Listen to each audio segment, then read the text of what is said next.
Welcome to Comic Station, issue number 21 for May 20th, 2013. I am Paul Nisi from Front Towards Gamer. And I'm Scott Cates of the Comic Station. And today we have a number of number ones. We have a review, a recommendation, and also an extra special notice at the very end.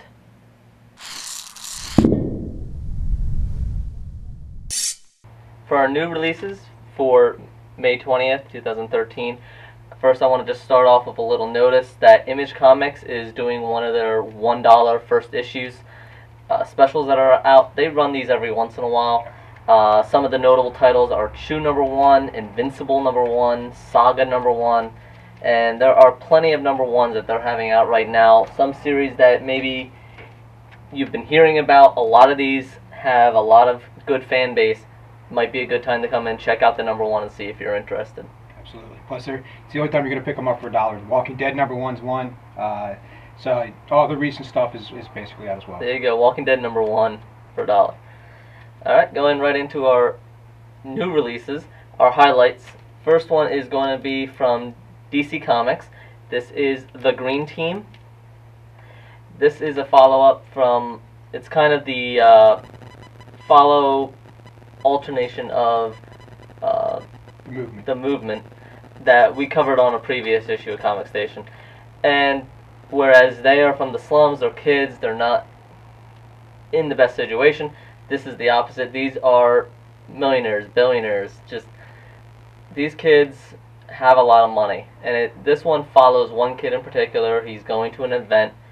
It's kind of just more of a hangout, and then you find out by the end of it that they've been investing in becoming superheroes in one way or another, and one in particular gets a little superhero suit. He's fighting this bad guy. Stuff happens, but overall, I'm not completely sold on it. It's just interesting idea. They're going with the whole Occupy Wall Street kind of thing, going back and forth between the two, and I know this was announced during that time. But it doesn't really grip me right now. Maybe they'll grab me in a future issue or something's going to happen, but really, at this point, it's just a bunch of Tony Starks. A bunch of kids, too much money, and they want to become superheroes. Yeah, I don't see it going anywhere. I thought the same thing about the movement. It just another probably poor attempt by DC to put some stuff out there that just really has no business being out there. I like that they're trying new things, but this doesn't really grab me too much. Agreed. Right. The next one, something new. This one is from Image. This is The Bounce. It's a new superhero. He has the power of being basically, he's a bouncy ball. He's a super ball. He can jump up, bounce off walls, jump high because of being able to spring. He has some ability to vibrate, and he can use that in different ways. But the interesting part of this, and the first issue really centers around the main character, and that he's a flawed hero. The first scene you see of him, he's getting toked up on some drugs, and he sees something bad going, so he goes to help. So he is trying to do good, but he is a little flawed. He's breaking the law while trying to help the law, so forth. So that's the interesting part of this so far. Otherwise, it lost me at the end. The last few pages, just kind of not quite sure what they're going with it.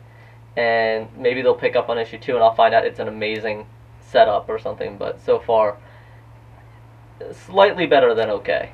But typical of Image. I mean, they're putting stuff out almost on a weekly basis, and some of it hits and some of it doesn't quite hit. They can't all be Walking Deads. No.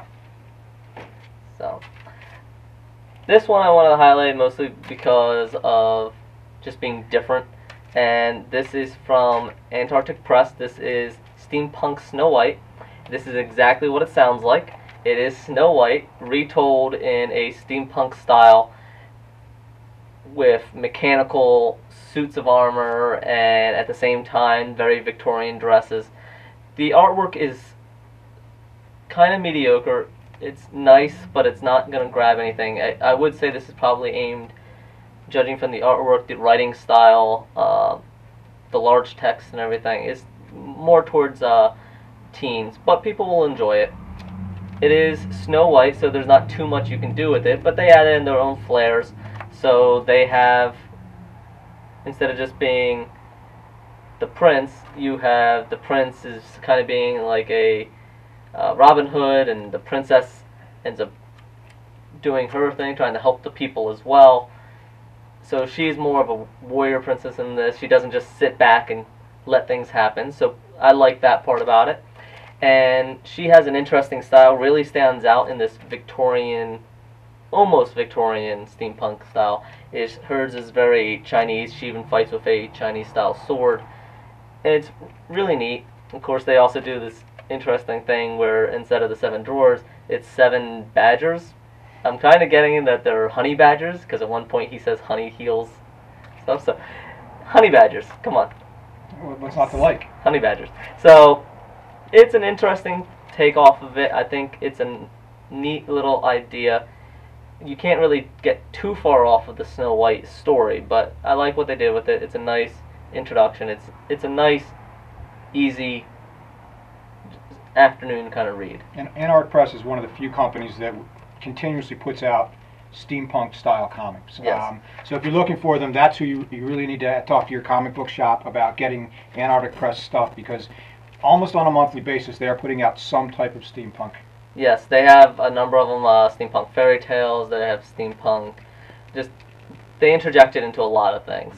So, if you like that style, Antarctic Press AP Entertainment is where you should look at it.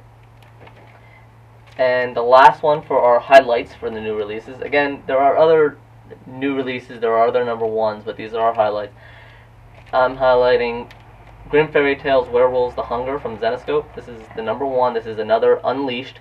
Again, we did an Unleashed. We're doing a lot of these titles. It's a big event for Zenescope. And this is one of the tie-ins to the main title, Unleashed. Number 1 came out, and number 2 is coming out. So we wanted to highlight these. And in this one, it centers around Roman. He is the werewolf hunter within this. I like it as far as the werewolves. I like the character. I think they could have done a little bit more with Roman. They set some things up where there's a bit of a mystery, and by the end you find out that one person that she's a vet, and she might not be trusted. You might not trust her, and at the end you find out you definitely don't trust her. But it's interesting how things tie together. You do get a little bit of insight in the Roman. At one point you find out that he has a little bit of a dark past as far as some of his history with the werewolves and probably why he hunts the werewolves. The artwork is okay. It wasn't outstanding, but I enjoyed it. Not as good as some of the other ones, which we'll actually get to. So, overall, it's a nice tie-in, but it's not the standout. It's not Unleashed is their main title, and this doesn't exactly line up with that on quality level, but it is a nice side story, and it'll help flesh out some of that. Yeah, they're getting better at doing big events. They've over the years it's always been fluff from them, and they, listen, for them to stay around as long as they have, we have to give them some slack with some of their tie-ins and stuff. And listen, whether it's Marvel or DC, not everybody's getting all the tie-ins right, and everybody else. Oh yeah. So, we've always recommended Zenescope. It's a nice, light reading usually. They're usually fun, little visceral, little gory. They're not afraid to be more adult. Speaking of which, one of the things that you pointed out and you questioned, there's not much titillation in this, as much as Zenescope tends to do, and I've noticed that the Unleashed event isn't really going off of the scantily clad women as much as Zenescope has done in the past. And I kind of like that. When it does happen occasionally, but when it does, it's a little more fitting. And I don't want to say they're growing up, because I hope they're not. But they're not just throwing it in there for the sake of throwing it in there. Which and that's going to change a lot of what their style and storytelling Absolutely. is. So it's still something that I would recommend. Yes, I've been liking this whole Unleashed. Again, when I first reviewed it, I found it was a perfect point to jump into Zenescope, whereas I've been falling behind on the fairy tales. before. So, speaking of which, we actually have for the review, we have Hunters, the Shadowland #1, which is an Unleashed tie-in. So that is our review coming up next. For our review today, for issue number 21, as I said, we are going over Hunters, the Shadowlands #1. This is from Zenescope. This is a Grimm Fairy Tales Unleashed event tie-in. And here it is. Really, this one follows the 5 Hunters. It follows the events of actually Unleashed #0. And this preludes the events of Unleashed #1. Whereas #0, they get sucked into the Shadowland. #1, the creatures have come out. This is saying what happened to the Hunters while they were in the Shadowland. I really like this idea. They kind of jumped in for the Unleashed title, so I was wanting to know what happened while they were in there. Because while they're on the outside of the world, in the human world on Earth, they are the Hunters. In the Shadowlands, they're the hunted. There are 5 Hunters in a world of monsters. This one, really, it opens up and it really follows Roman, again tying in with the Werewolves new releases that we did. And it shows more of what he went through, some of the, not just surviving, but the mental impact that it had on him. I thought that was really nice. I think that they really invested a good amount in him, although it does follow up on the other 4, and of course they make a fiery, big, showy, flashy entrance coming down in comets. So it's really neat. I really like how each of the characters is introduced in a quirky manner, where they introduce Sela. They say that she is the guardian, and then they have something where she thinks she's bitten off more than she can chew. That's the kind of description. And the next one introduces another one, and she thinks she's right. Stuff like that. So it's kind of quirky. It's funny. I like that. The action wasn't overly much. They kind of went in vignettes, and throughout the line, the 4 come in together, then they're separated, and by the end they're together again. I think that the pacing was a little off. It went a little too fast, whereas they could have really explored more, and some of the events where they got separated could have went in more about what happened to them while they were separated. And as much as I like this, I don't exactly want to see everything become a offshoot. But I liked it. It shows how the being is released. It hints at some of the other threats that are within the Shadowlands. Some of the other titles, vampires. You see the Queen of the Vampires in there, so you know, if you've been reading all the tie-ins, you see some of the characters. It fleshes them out a little more. Again, you see what the Queen of the Vampires did while she was in there. So I like it. It really does. Out of most of the offshoots that I've read, this one really does expand more on the knowledge of the characters themselves and gives a lot of background. That being said, again, the pacing isn't really up to snuff. They kind of go really quickly, and I thought they could have done more. So the characters are interesting, which is a really good thing, but it's also disappointing that they didn't spend too much time on them. In the end, the review, you can find it on Front Towards Gamer, but in the end I say hopefully that future issues continue to highlight each of the other 4 characters in a similar manner as they did to Roman, whereas Roman could have been expanded on more. They didn't spend the entire issue on him, so it would be nice to see each issue have a little bit of a focus, but not be the entire story. And I think at the end of the run, it would have expounded upon and really given a lot of depth, each one, without taking up every issue. So this format might leave some really wishing for more insight on each of the characters within each book, but again, on the overall volume, it might make it for a much better volume book. So I recommend this, especially if you've been reading Unleashed, you want to get into the events and you want a little more background. This is probably, at least so far, one of my favorites of the tie-ins. You have a recommendation? I do. I'm going to go back to an oldie but goodie. This is DC Comics Aquaman. This is issue number 20. Thank God for Jeff Johns, is what I have to say. Oh, yes. Aquaman has been one of the more abused characters over the year. You know, I mean, everybody jokes about him. He talks to fish. He talks to fish, you know, I mean, a terrible superpower, blah, blah, blah, blah. Not real tough lookings most of the time. When they brought this back out, Jeff Johns toughened him up. He's a good, strong character again, finally. And the writing's just been magnificent. I mean, other than Scott Snyder for DC, Jeff Johns he's their top writer, and they both write great stuff. And I'd be remiss if I didn't say you really need to give Aquaman a fair shot this time. Of all the 52 things, it's one of the things that they have done really well is to bring him back into prominence. And this is actually number 20, starts a new arc, Death of a King. So good place to jump on.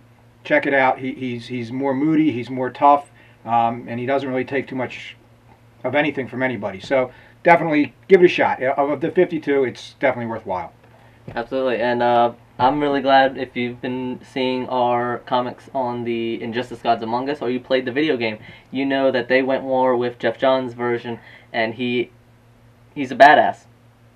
I didn't think I would ever say Aquaman is a badass, but he definitely comes off. He's really cool, and that makes me want to hop into this, so I'll probably go back and get volumes of this and go back on the end and get it in a bigger book. But it made me interested in it again, and Aquaman, who knew he could actually come back and be good. So thank you. Yeah. Alright, for our special extra, we actually have on frontdoorsgamer.com right now, there is an interview by Dave Goodman, who usually writes for Geekadelphia, but he has written a interview with J.T. Kroll. He is well known within Aspen. He did DC Comics. He's done a number of issues across different publishers, and one of his newest comics, his newest venture right now, is from Aspen, and it's Journey. I know we've highlighted this before. This is issue number 2, and this came out just today. So, and then he also has a novel that is coming out this month called The Lost Spark, and it's a really good interview, and we want to thank Dave Goodman for writing it and letting us host it on Front Towards Gamer. Okay, and check that out. As always, check out the reviews. All these reviews that I do are also found on Front Towards Gamer. Feel free to leave any comments. Let us know. Front Towards Gamer, you can find the articles attached to these videos, as well as leaving comments within each video on YouTube. Let us know. Do you want us... One thing that has come up is somebody has suggested doing a short 2-minute video on each of the new releases versus doing a segment for the new releases, or say doing a 10-minute video of just new releases, a 5-minute video of review, and then a 5-minute of recommendation. We're open to anything. Let us know. Would some different formatting be more in tune with what everyone is looking for? Again, every Wednesday we come out, new releases, highlights, as well as we try to do a review and recommendation as well. And we will see you next week. See ya.